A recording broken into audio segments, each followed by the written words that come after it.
Islam itu datang bukan untuk mengubah budaya leluhur kita jadi budaya Arab, bukan untuk aku menjadi anak, sampeyan jadi antum, sadulur jadi akhi. Kita pertahankan milik kita. Kita harus serap ajarannya, bukan budaya Arabnya. Sedangkan yang memiliki siksaan paling berat adalah Allah Subhanahu wa Ta'ala, bukan kita. Meskipun kita mau memberi efek jera kepada siapapun manusia yang ada di bumi ini, pukul, tonjok, tendang, banting. Kalau memang orang itu sebagai seorang bajingan, dia tidak akan pernah bertaubat. Saya memang menebar kebencian. Kalau memang orang itu sebagai seorang bajingan, dia tidak akan pernah bertaubat. Saya memang menebar kebencian. Banyakan umat Islam, ya, wudunya, ngusap kepala aja belum bisa. Ngusap kepala itu seperti ini. Iya tidak?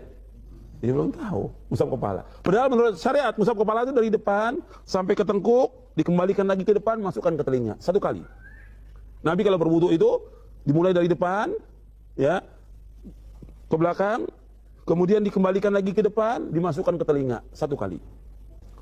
Jadi kalau kita lihat, banyak orang itu kalau berwudu, ya, bukan hanya orang awam, para ustadz, para imam, ya, imam-imam di masjid, kalau wudunya gimana? Ya, bukan 1 kali, 3 kali. Kadang-kadang ada yang begini juga. Saya memang menebar kebencian. Kadang-kala nih orang setelah mati bingung sama kuburan orang tuanya. Dia mau kasih marmer kuburan orang tuanya, buat apa? Katakan, buat apa engkau kasih marmer kuburan bapakmu? Selesai, bapakmu udah mati. Engkau kasih marmer sekarang, kemarin kau injek-injek bapakmu di tanah. Kita tahu kalau orang nguburkan itu diinjek-injek tanahnya jamaah. Terus besoknya dikasih marmer atasnya. Kenapa? Saya memang menebar kebencian. Yang ditiru Nabi atau yang lain? Yang ditiru Rasulullah. Rasul berjenggot. Jangan disebutkan tokoh-tokoh yang gak punya jenggotnya, yang memang kehidupannya menentang sunnah. Ini kan kebodohan.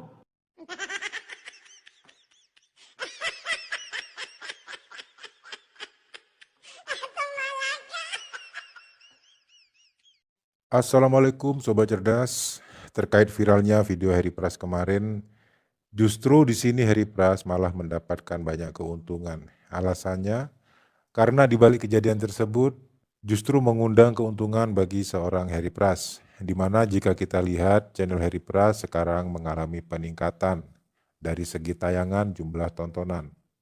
Ya, bisa dibilang musibah yang mendatangkan banyak rezeki.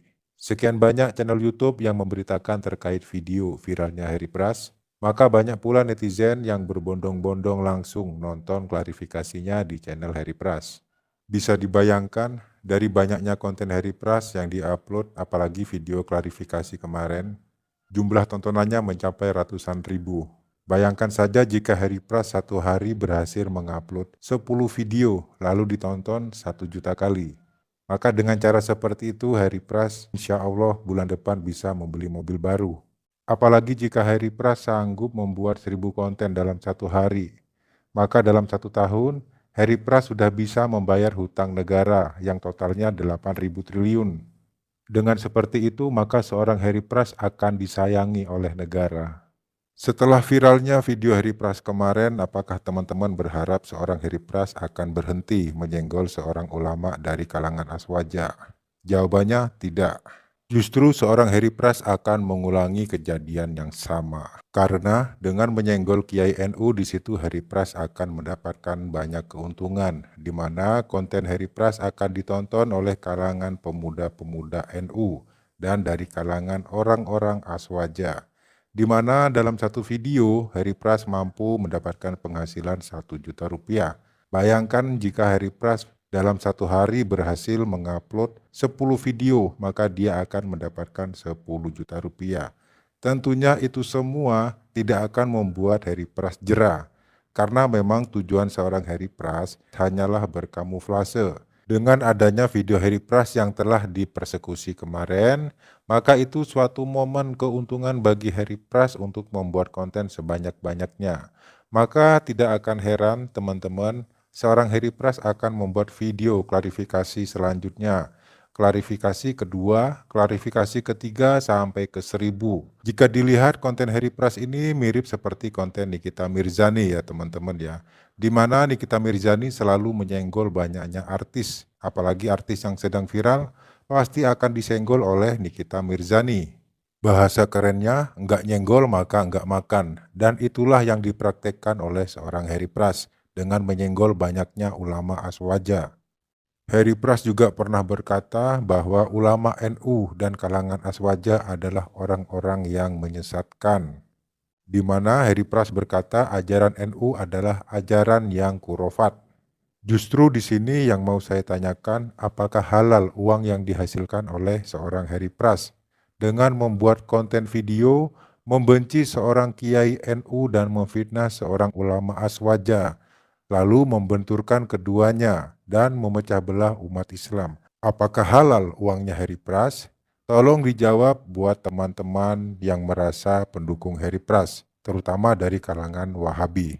Daripada mendapatkan uang yang tidak barokah, tolong kepada pemuja Heri Pras, tolong sampaikan kepada majikan kalian semuanya. Daripada membuat konten yang menyindir Kiai NU, lebih baik Heri Pras suruh mengganti konten seperti konten tutorial memasak. Entah tutorial memakai bedak dengan benar, atau tutorial cara bagaimana Pras memakai lipstik.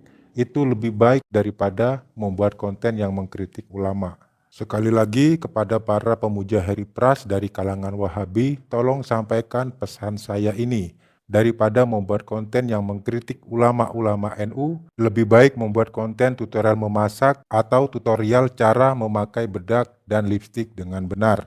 Dengan Heri Pras membuat konten tentang kecantikan, justru itu lebih baik karena berguna bagi bangsa dan negara. Saya memang menebar kebencian. Banyak sekarang ini orang menyampaikan ilmu, ceramah, dakwah, tapi nggak ada isinya. Nggak ada ilmunya. Cuma cerita, dongeng, marah-marah, segala macam sudah. Atau ngebahas apa? Politik. Nggak ada manfaatnya. Kadang-kadang juga dia ceramah seperti orang ngigo. Apa ngigo tuh? Nggak tahu dia apa yang diceramahkan, nggak tahu. Dalam Islam nggak bisa. Ketika antum mau dakwah harus berilmu. Kita nggak boleh ikut kecuali dengan dalil. Hatta yang berkata itu seorang guru, seorang syekh. Hatta yang berkata seorang imam. Bahkan imam yang 4, semuanya mengatakan kalau ada pendapatku menyalahi sunnah Rasulullah, buang pendapatku. Kayak pengikutnya Imam Ghazali itu, yang kurang ajar, yang taklidnya tuh. Lawang Imam Ghazali sendiri mengatakan, bidha'ati fi ilmil hadis misjaf. Ilmuku tentang ilmu hadis itu lemah, kata Imam Ghazali. Makanya beliau meninggal megang Sahih Bukhari, Imam Ghazali. Cuma muridnya kadang nyetak Ihya Ulumuddin, betul? Disebarin di semua universitas Islam. Setelah ahlinya mengecek, ternyata dari 1013 hadis di kitab Ihya Ulumuddin, 996-nya dhaif. Kebayang gak tuh? Jadi wajar kalau jebolan Ihya Ulumuddin benci sama sunnah, walaupun ketua sebuah partai Islam, kelompok Islam, organisasi Islam gitu. Jadi kita nggak bisa salahkan juga kalau belajarnya salah. Sampai Pangeran Diponegoro pejuangnya saja, cara pakai sorbannya sudah bukan Islami. Kita nggak paham fashion gitu loh. Masya Allah. Ya, akhirnya mereka punya kesan inilah Islam dengan sorban begitu. Tidak ada pemakaian sorban begitu kecuali orang Hindu, betul? Cuma kuning bajunya. Karena yang ngerti sorban ya orang Arab. Coba sih ke Arab lihat, ulama lihat, kita tahu. Di kita sorban ada yang begitu kayak orang Hindu, ada yang di pundak kayak serbet, betul kan?